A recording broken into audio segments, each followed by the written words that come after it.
All right, and here we go. We are live.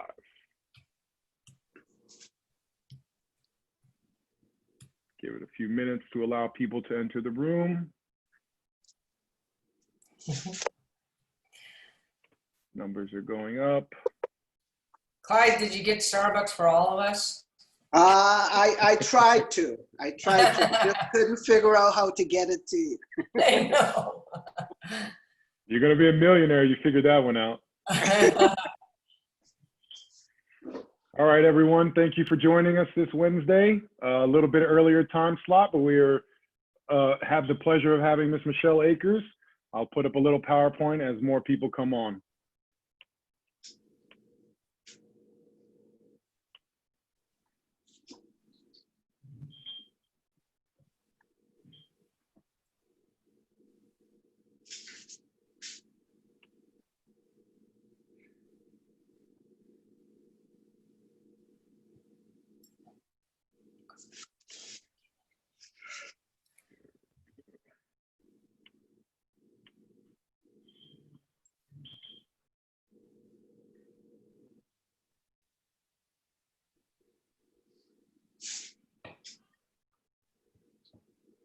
Oh gosh, that's a kitty tail. Number 10. What a number. What a number. I didn't even have coronavirus excuse for the non-haircuts back then.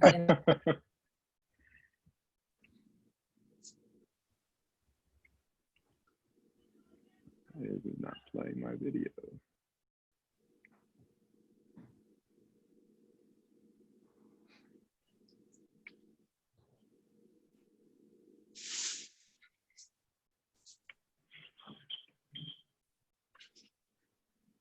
All right. Some technical difficulties there.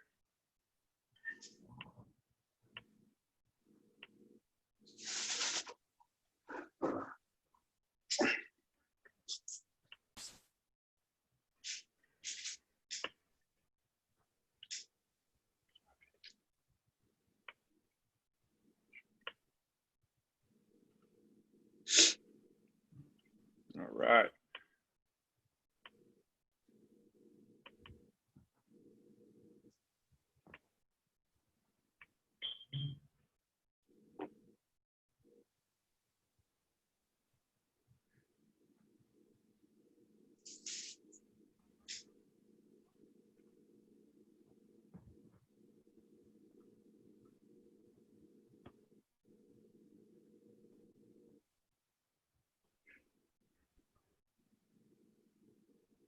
Lil.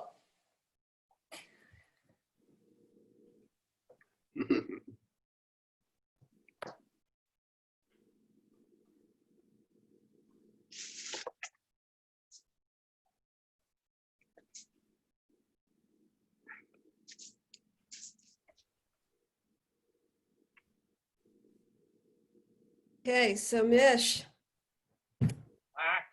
I don't know, man, this is like deja vu, 30 years ago, watching those, right? Yeah. Yeah, we are absolutely honored for you to share your time with us in this virtual space in these crazy times. And, you know, I was reflecting back a little bit on our friendship dating back to, I think, like 1991. Right after that World Cup, and I can't thank you enough for all that you've done for me through the charities, and it's special. This is really special. I still got so excited preparing for this, knowing that you were willing to do this for our kids. So many thanks, many thanks. Wax. I mean, my gosh, right? So 91 World Cup, we met, right? Was it at the convention? Yeah. Yeah, in the small room when Umbro had me, you know, basically there was a jam-packed small room of people, and we talked about the 91 World Cup and some pictures, right? I probably cried during half of it, and you had spiky hair, remember? I did, and it was dark. Yeah. Okay. And my hair, apparently it's about the same. Still big, still not getting haircuts. So, but so long ago gosh, but always the familiar face, and love to be a part of whatever you're doing, because it's always fun and it's always meaningful. It's special to be connected with everyone in your group and your club, and especially now during times like this. We're Yes. breaking ground still. We are. So, let's get on with the kids. Let's share your story with them. And I think probably the first question that we came up with was, did you ever think it was remotely possible to accomplish as much as you did in the world of soccer? Yeah, I know. I did. So I watched, probably like a lot of you, the Michael Jordan thing. What was it called again? I forgot. The Michael Jordan. Oh, I think it's Save the Last Dance. The Last Dance. Yeah, The Last Dance. I watched that, and the whole time, that one of the things was that he just knew. He was like always in the present, and he knew, like it was in him that he would win so many championships, that he would be the best. I just, as a kid, I just knew. I don't know. So it wasn't a surprise at all, and it wasn't a hope. It was and is. In the present, even though it hadn't happened. At the same time, though, I was disappointed when I retired that there hadn't been more done, in the scope of the sport and the scope of opportunities, equality. That there's so much still undone. I was surprised by that, actually, still, and I guess I still am. So it's kind of a dual thought process there, and being surprised and then just expecting things to happen, and they did. So my last part of now, so it's been lots of years, decades later, since that 91 World Cup, and my career, I retired in 2000. So I'm still hearing how people were impacted from our team or the career World Cups when they were kids or they were adults, and during that experience, and how that changed them or inspired them. And I had no idea, the depth of that was happening during my career. And so it's really fun and moving to hear those experiences from people, and then be able to see our team now having those same opportunities and taking those same kind of responsibilities. It's really fun. It's a great question, Waxler. Yeah, fantastic. People like yourself, Michael Jordan, Diego Maradona, Kobe Bryant, there is a certain constant with what you just said and what they've always espoused. These are people who basically, one can agree, they knew that they were going to accomplish great things, and prior to this video, I knew that about those others, but I didn't know it about you, and I'm just thrilled for you to having revealed that to us, because I think that's absolutely amazing. So thank you very much for that. And I think if we can just ask you to tell the group just a little bit quickly about Michelle, the youth player, since this is basically what your audience is. Yeah, I started playing when I was 8, and so it's so long ago, like to the kids, like Oh my gosh, there was no girls soccer when I started. Like I remember hearing stories about that from women when I was a kid, or like people saying, "Oh, we didn't have cell phones when I was growing." And then you're like, "Oh my God, how old are you anyway?" Right? So now you guys are saying that same thing about me because I am old. So when I was a kid, I was in California at age 8, and my mom was looking to sign me up in everything because I was super active. I was always like the one girl out in the street playing football, not soccer, football with the boys, or playing baseball with the boys, or kickball, or I was just extremely competitive and just active, going all day long. So she's like, I need to sign this kid up or something, but there wasn't a lot of choices. So she tried me in ballet, and that didn't go well. And then, you know, my dream as a kid was to be on the Pittsburgh Steelers and to be like Mean Joe Green, like a receiver that caught winning touchdown passes and have numbers like Mean Joe Green. So that was my dream. But then my mom got me into soccer and that first team in Santa Clara, California with the Police Athletic League. And I was 8. Our uniforms were pink, which was like hideous to me because pink was like, you know, the ultimate girl color. And I was like just this tomboy kid. And, you know, I wanted to look like the professional athletes I saw on TV, like the Pittsburgh Steelers.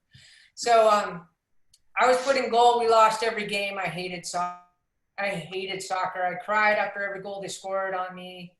Cried after every loss. And then thankfully we moved to Seattle, Washington, which is a huge hotbed for soccer. Seattle Sounders were hot then. And the community had been playing soccer for years, great culture there. And so my mom got me on a team, and I got a coach who was 19 and just loved to play. And I fell in love with it. And, you know, I played against my dog in the backyard. I duct taped my cleats. I walked to practice because my mom and dad were divorced when I was in 6th grade. And so my mom worked 24-hour shifts at the fire department and ambulance. And so we, you know, you walked to practice, you walked home, you had to kind of arrange your own way. So it was kind of an involvement of, you know, your passions as a kid, and then following that with kind of a support to keep you in a parameter and not get into too much trouble along the way. So that was my whole kind of youth soccer experience. And then, which I think is kind of a loss today, I played when I was, I think 12, 13, I was playing under 19 soccer. I was playing on a team that was under 19. And then I trained with the boys high school team. I trained with boys teams. You know, if you were good enough, you could play there. And so I thought was a huge advantage for my development. And a little bit of a loss for today's kids because they're kind of in a restricted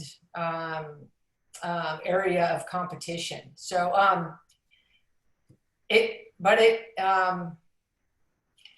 helped me. It nurtured me, and it, you know, lit my fire. It just made me more and more competitive, and the people I was around challenged me just because I wanted to be challenged, and I loved it. So girl or boy, there were a lot of opportunities then, even though they weren't like politically in the soccer world. There was lots of opportunity if you were willing to into those kind of unknown areas. Fantastic. You know, you've you've been around the game or the meaningful game for quite a while, and you've witnessed the growth as a player and even after you retired. But was there a particular moment that you can term a watershed moment for the growth of this sport? Does any one period, any one time jump out at you?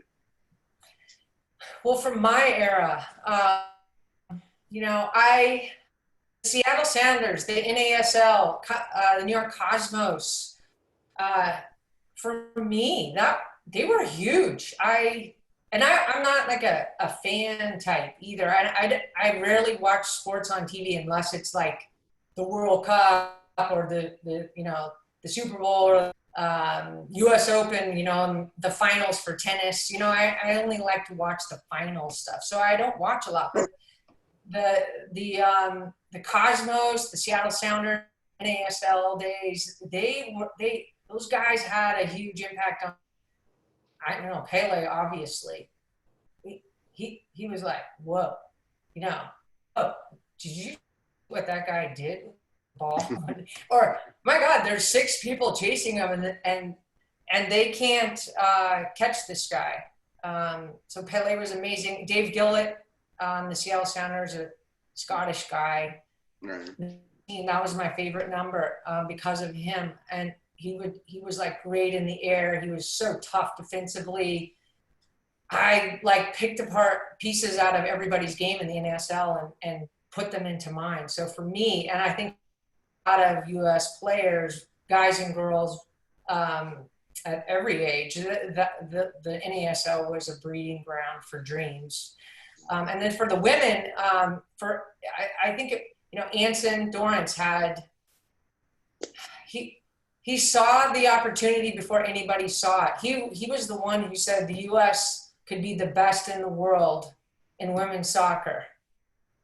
And there wasn't a program, there was no funding, there was nothing. And he saw it. And after our first coach, Mike Ryan, Anson stepped in and, he made it happen.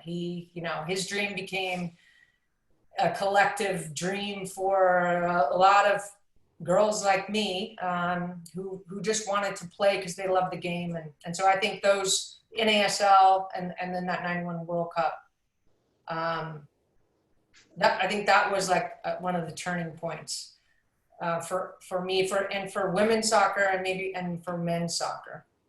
Fantastic. It's interesting that you mentioned the NASL and the New York Cosmos, because my favorite player at that time was Bogey. And Bogey's been in touch with Louise and I as recently as this past week, and it's just a thrill to sit in the stadium and watch Bogey play, and then over the years having developed a connection, so that's a little nostalgia there. Fantastic. Hey, Clyde. Yes. Can you imagine Bogey and Michelle in our club? Oh my God. Let's do it. Yeah. That would be amazing. I got messing a little bit. Like we kind of like clashed off each other on Facebook on like some memories. I saw a picture of him making a save against my Seattle Sounders in like the NASL championship. Actually beat us. They scored on Tony Chersky. I think it was 2-1. And I was like, dare you make a save against my Seattle Sounders? And so then we started chatting and got to know each other, but the memories he had, and like Bogey, these guys and these people who were there at the beginning, and created some of the first waves in the game. They're amazing personalities to talk to and to learn. I learned so much by talking to these guys. And Dave Gillett, the same way. I got to talk to him some, and I love it. I love it. Fantastic. Which of you participated in many World Cups and the Olympics and been very successful, but can you tell us which was the most memorable of your World Cup or Olympics, and why? Yeah. Well, okay. The 95 World Cup, the one we don't speak of, right? We lost, and but that one to me is so funny. It's probably my most memorable because it was the most painful. I got injured in the first 5 minutes of the first game. I think it was a corner kick, and I got speared in the head by players on the other team while I was up in the air, and I landed, and I had a concussion, and I was out until I think the quarterfinal where we played Norway, and we lost to Norway. They were better, but I remember standing there and having to watch them celebrate, and I just was seething. Gosh, and so I'm not a good loser. I am a good loser now, but not. Okay, so if my son beats me at something, I'm still like, oh, we're playing until I beat you. I'm just kidding. But I want to be like that, but I would never do that to him. But that World Cup elevated us to another level, and that's why it's so memorable. Like the pain from failing because we weren't good enough pushed us to the next level in the sport and as athletes and as people. So that was, I'd say, my most memorable, that one. But again, 91 World Cup, had no idea what to expect. 90,000 people in the stands. We were in China. It was, and the way we won in the last 2 minutes. It was like one of those scenarios that I played out in my backyard against, the neighborhood kids or my dog. Okay, it's the last 10 seconds of the game. You have the ball. This is your last shot. Whoever scores wins. And that was the scenario in that World Cup. This is the last 2 minutes. I got the opportunity to either make or miss a goal that could win a world championship, and that was just incredible to have the opportunity to be in that moment. 96 Olympics, my God, the first time ever for women's soccer to be an Olympic sport. Grew up watching the Olympics and idolizing those people standing on podiums and watching that video of the Olympics, before they would start the competitions. You'd hear the music, and then the skier who's crashing down the hill, and the marathon runners who are collapsing at the finish line. And I would imagine, what would that be like? And then I'm there, and we're going to win a gold medal. And so going through that whole tournament and then standing on the podium was like a reflection of all the screens and memories of imagining myself at that moment. And then there I was, knowing some kid is doing the same thing I did. Oh my gosh.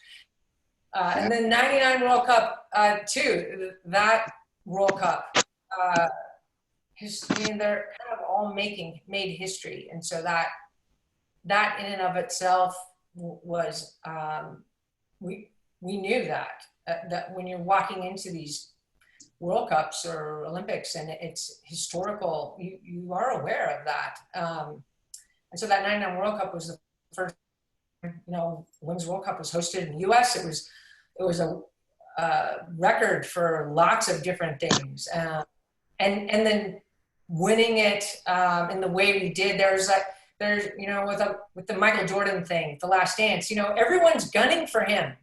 Everyone wants to beat him. When they train, they are picturing crushing him. And that's what so many teams and so many players picture doing to us, For 4 years, they would be like, we're going to kill the U.S. team. And they couldn't. And so that's a huge challenge for the champion, the team that everyone is gunning for. How do you still win? How do you still be the best? So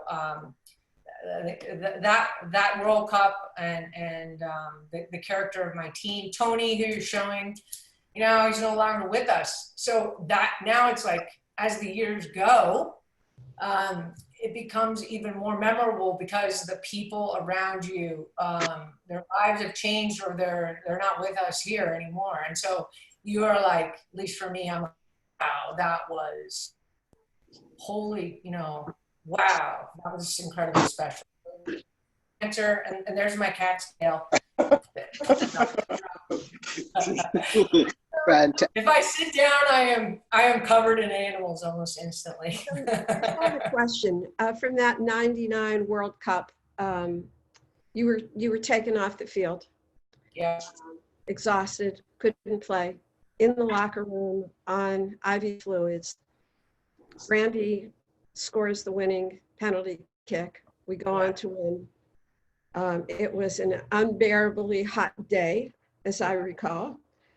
But I remember so vividly that everybody started chanting Akers. Yeah. You could hear it throughout the Rose Bowl, and you came out to the field, and it was a defining moment. First of all, do you even remember that? No. Good. That's a good question, Wax. I do, my gosh, I do remember that. In fact, I had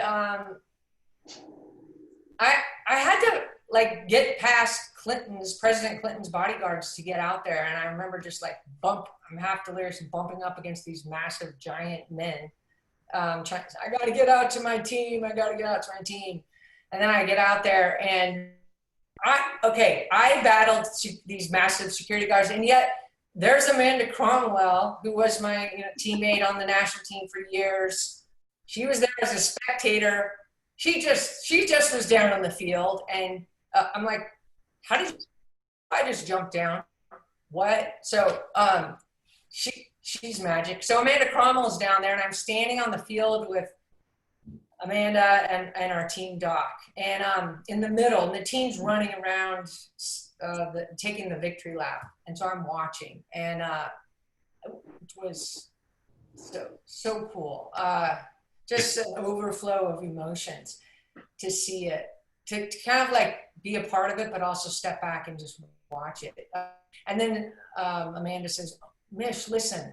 Listen. And I was like, "What?" She's like, "Just listen." And then I heard the Akers chant, and I've, I mean, that's never happened to me before. That was something, like thousands of people yelling my name. I was like, why are they chanting? So it was just really, it was cool to me because I hadn't scored a goal in that game. I was, kind of a role player. I considered myself like a role player. Like I was like, part of the backbone of the team. My job was to mark their best player out of the game, win every head ball from the goalkeepers and everywhere, and then play make, and then get in the box and try and score, and then get back and defend. That was the only thing I cared about, was just playing this role for my team. And so then to be knocked out in the 90th minute and miss so much that I would have loved to be a figure in and participate in. And then the crowd is yelling Akers. So I was like, why in the, and then Sal, I call Amanda Cromwell Sal, sorry. She was like, oh my God, Akers, She's like, because they love you, because you gave your heart and soul in the game, and they're like, woohoo, Akers. And so it was like the best gift I could have gotten, like to just be recognized for that really was huge. Yeah, it was a special. It was so amazing. Yeah, it was really, I remember when you got knocked out of the game. Yeah, thanks, Brian. Brian Stern.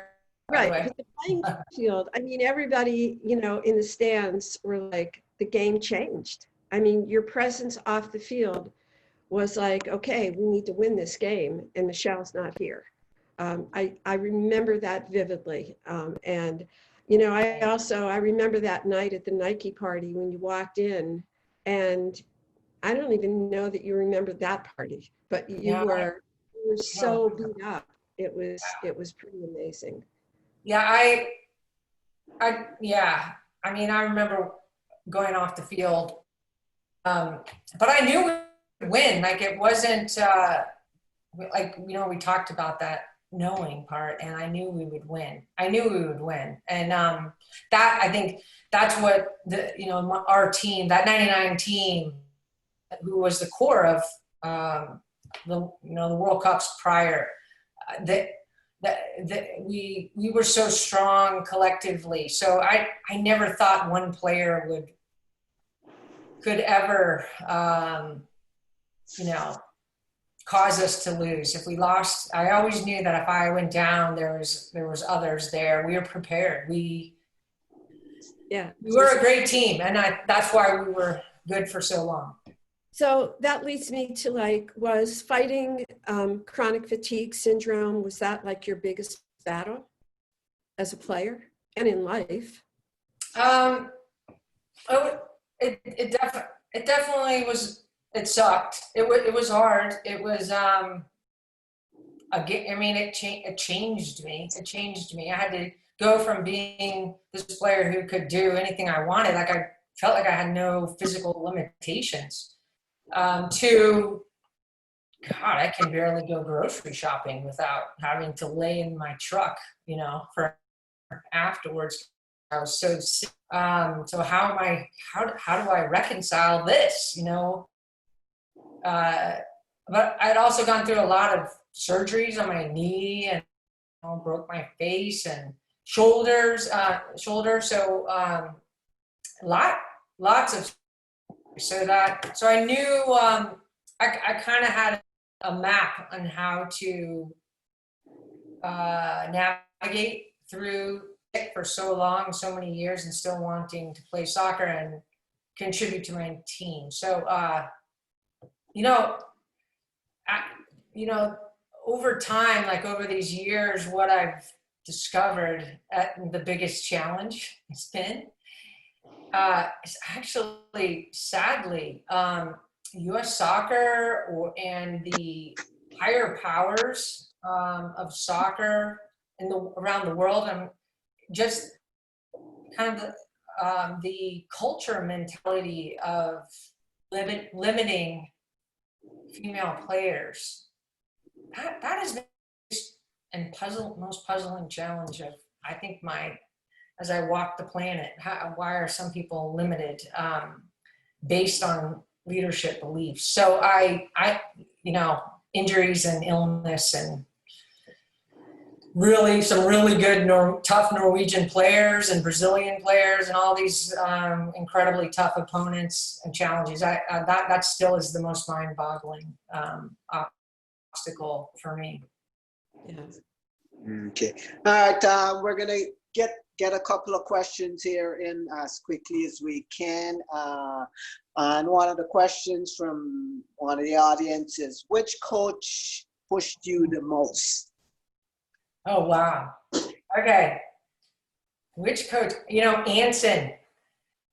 And I had some torturous coaches, believe me. But Anson, he's gifted in kind of connecting and understanding what you need or what might motivate you as a player, and then how to get you to buy into that and invest it in that. And he, those first years of national team, my God, the fitness, I've never seen anything like it. And I was fairly in shape, you know, I worked hard, but this stuff he introduced was like, what? So he was tough, and it was not only physically challenging, but mentally challenging, because and my kitty is back on the desk. It's mentally challenging because of, you know, when he's asking you to do these things, you know what it entails, and he's expecting it of you when you're away from the team. He wants you to train that hard on your own, individually, away from the team, and to call that up and to initiate that on your own consistently is extremely tough. But he did it, and he moved me from a central midfielder to a striker, and you know, I had to reshuffle everything. So that he blew my mind. Let's say that, and I'm so glad, because it was worth it, and so glad he was a part of my soccer career. Fantastic. Joanna wanted to know why you retired, and I know you mentioned injuries, and we know about fatigue, chronic syndrome, but was there anything else that you could think of that added to that decision-making process? Yeah, you know, it was, I'm trying to think how many surgeries. Right now I've had over 30 surgeries on one knee, and 5 on my shoulder, 5, I broke this side of my face, on someone's head in a game. So I've had a lot of surgeries during my career. I probably had 20 surgeries during 15 years. So that's, you know, more than, it's a lot. And it got, when Tony retired from the team after the '99 World Cup, April Heinrichs took over. And there, you know, there was I was still, a fan grabbed my shoulder at the '99 World Cup, located it. And so I had to have surgery after the World Cup to fix it. Well, it ended up taking 5 surgeries over 2 years. My knee reconstructed. There was a kind of a over built-in understanding of how I would come back, and with Tony and with Anson from these injuries. And so with April, it wasn't there. So there wasn't, and I was so beat up. I didn't have the energy or the time to develop a whole new system of understanding with April. And the Olympics was coming. I wanted to be a contributor, and I just was like, hey, it's time for me to be a cowgirl now. I'm going to my horses, and I was good. I've been for this kind of like a moment, and it actually happened when I was standing on the field. We were having a friendly. I was standing on the field. The ball went out of bounds into the stadium, and as I was waiting for the ball to come back, I was like, I'm done. And I told the team after the game, I'm done, and I was done. I went to my farm and was like, woohoo, giddy up. Fantastic. What is one piece of advice, and this is from Ava, what one piece of advice you can give to a young player? Yeah, I think, you know, the most, and my dad used to say this to me, and I was like, Dad, you are so dumb. But he wasn't. Turns out my dad was kind of smart. He would say, Michelle, are you having fun? And, you know, sometimes for me, it wasn't about having fun. It was about winning, right? So I'd be like, you don't even know what you're talking about. But he did. And so I think the primary thing is, look, experiences and life, it always is up and down, but, you know, and same with soccer and everything we do. But what will maintain you, what will carry you through the ups and downs in soccer is your love for the game. Like, you got to love it. You just got to love playing.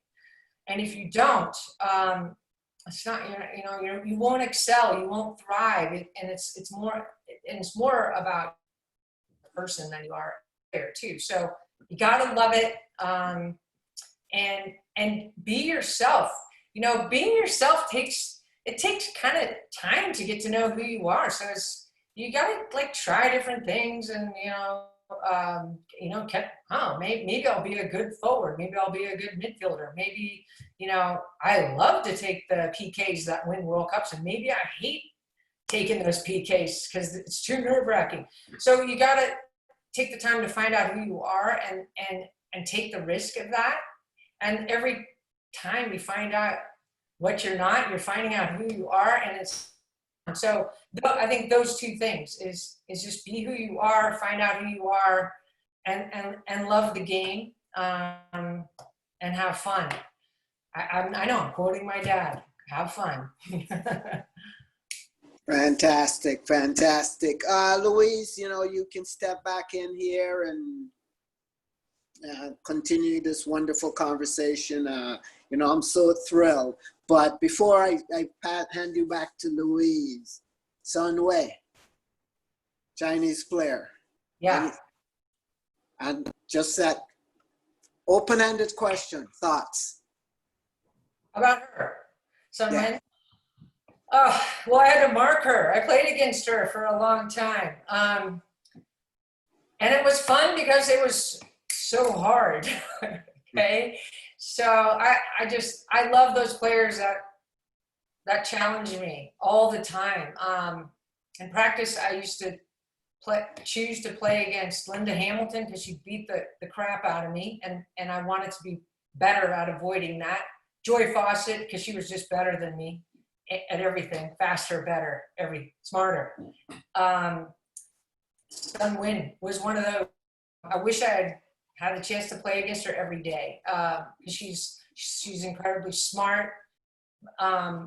She's versatile. She's fast. She's fit, disciplined, but she's creative, and she's tough. She's tough. So it was really fun playing against her. I enjoyed it immensely. Fantastic. You know, Louise, I think we should give Alan a chance to ask any questions that he may have, and then you take it from there. Let's go, Alan. Come on back. Alan! All right. All right. Yeah, we have a couple fun ones here. So a lot of kids want to know, what's your juggling record? Oh, it's a lot.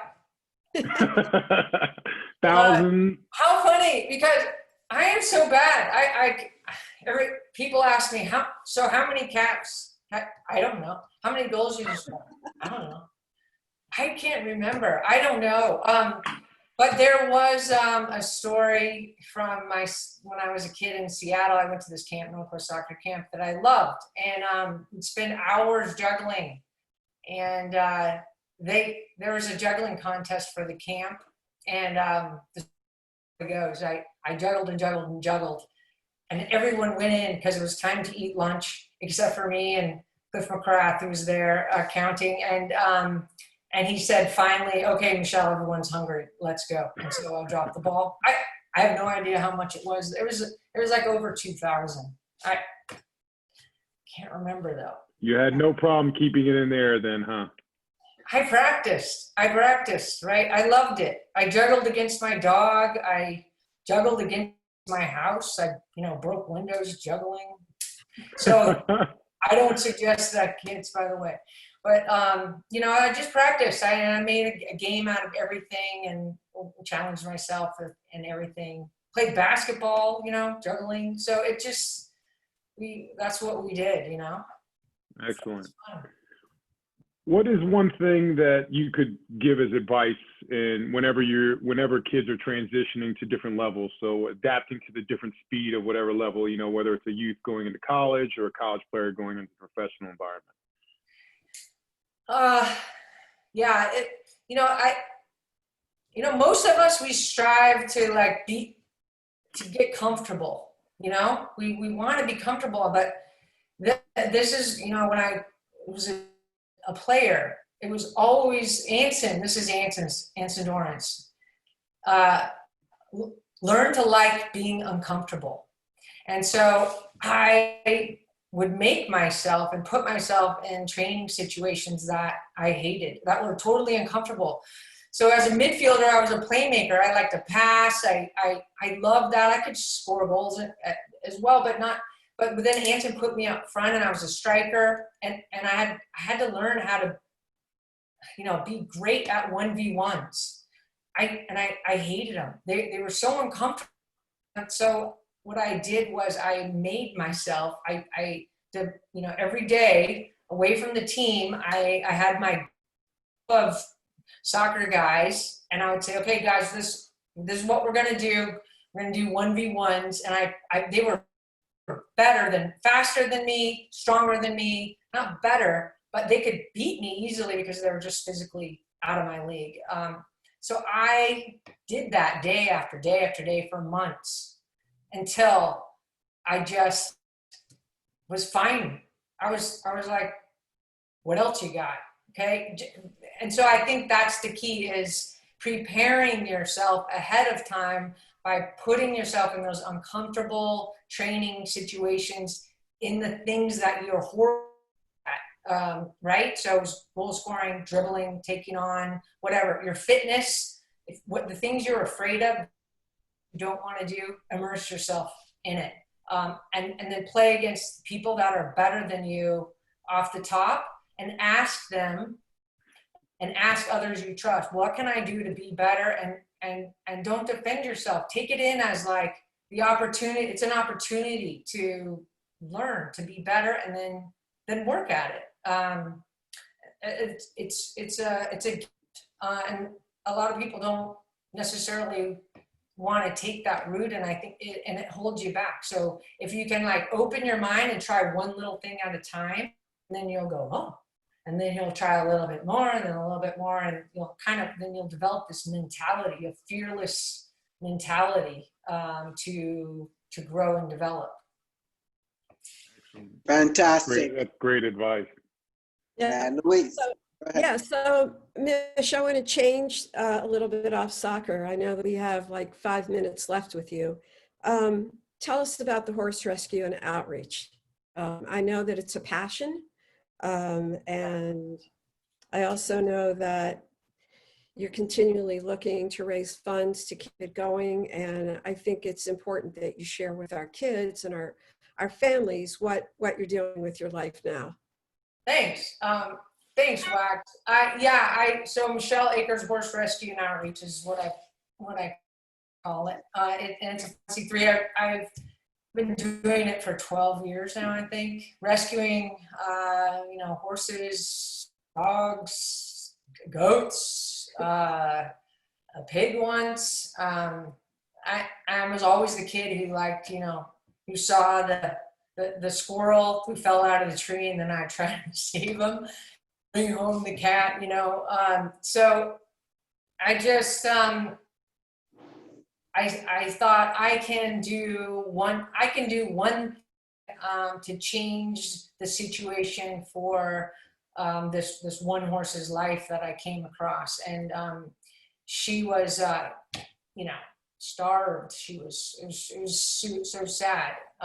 She was abused. And so I took her into my barn with three of my other horses, and I had never done anything like that before, and asked people, how do I do this? How do I bring her back? And it became this like journey. It wasn't about just getting her healthy. It was kind of like a connection made and a promise made. And I thought I could, I can do something good here, and I can invite, the soccer community to be a part of this, animal lovers to be a part of this. Just do what they can. The little bit that they can makes such a big difference. So right now I have 5 horses. They've all been in terrible situations, and I have one goat, one little pygmy goat, little Joe, who's walking. He limps more than I do, and I have 3 dogs, 2 cats, and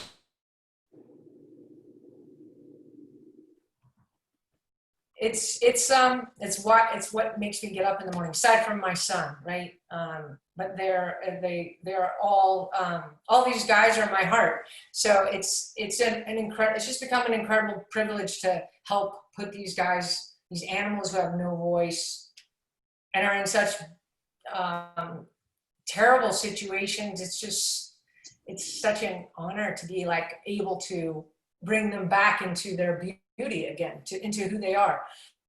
So that's one of my guys, Levi, and actually he just died this year.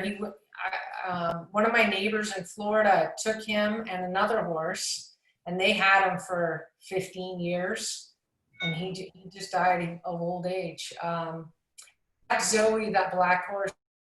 That's Zoe. That's the first horse I rescued. And it was a criminal case in the Orlando area. And I had her for years as well. So she died in my arms. And then, God, this is Candy Cane, the cute little mini right there that I'm scratching one of her favorite spots. And so it took me months just to be able to touch her because she was so neglected and abused. And so it took me months. And now she comes up to me. She's like, she's got this real, she wants me to scratch her belly all the time. So I've kept a certain herd together, and then because they're bonded or they're unadoptable. But now I'm networking and trying to help others, and I'm actually so excited to go work with a wild Mustang sanctuary, and then integrate, the animals I have with people, and helping people understand themselves better, to get through challenges together, kind of making the animal connection there. And yeah, then I have on my website, there's a bunch of pictures. And you guys, it's just me. I just do this every day. I have swam out in floods to save these guys. I've, emptied savings out to save these guys. And it's just like, whoa. So my son, Cody, I work him really hard on farm. Thank God he's like 6'1" and like full of muscles. So I have a great worker guy, and he loves it. Everyone is my, so it's a calling. And so COVID times, not a lot of animal welfare support. All these sanctuaries and rescues are struggling, including us. So, $5 makes a big difference.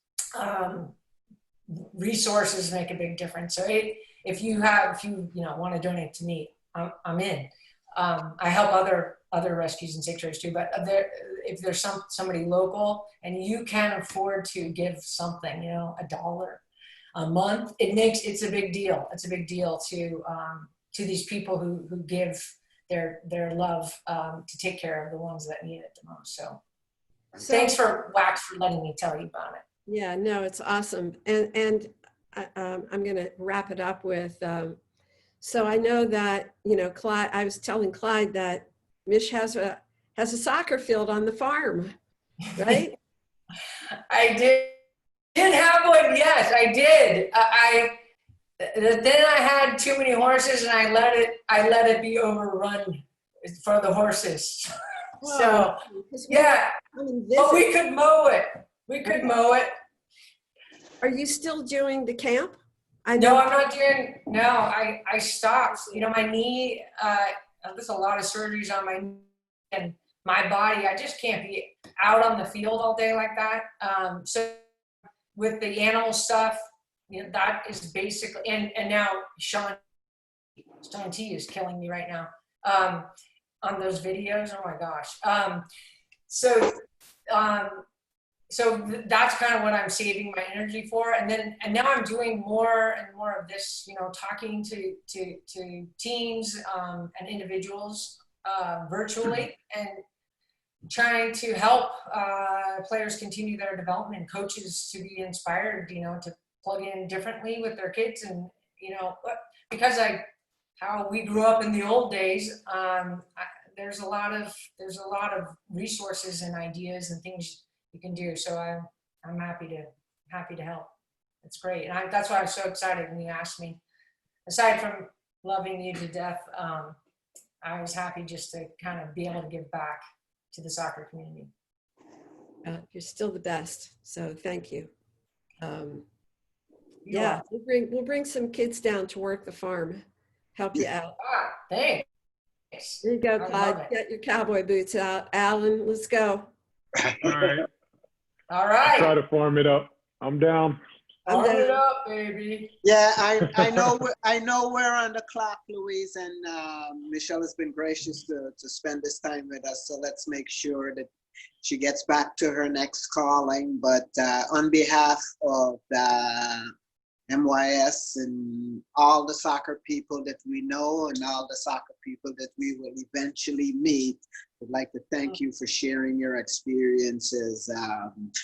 You're one of a kind, and we're blessed to be given this opportunity.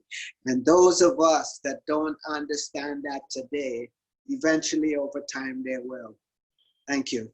Thanks, Clyde. Thanks, Clyde. No, you guys really, we are, each of us as individuals are the collective. So, you've influenced me, and I've influenced you, and it's a gift, and I'm my gratitude for being here today. So, Alan, thank you too, and Clyde, and Waxler, high five.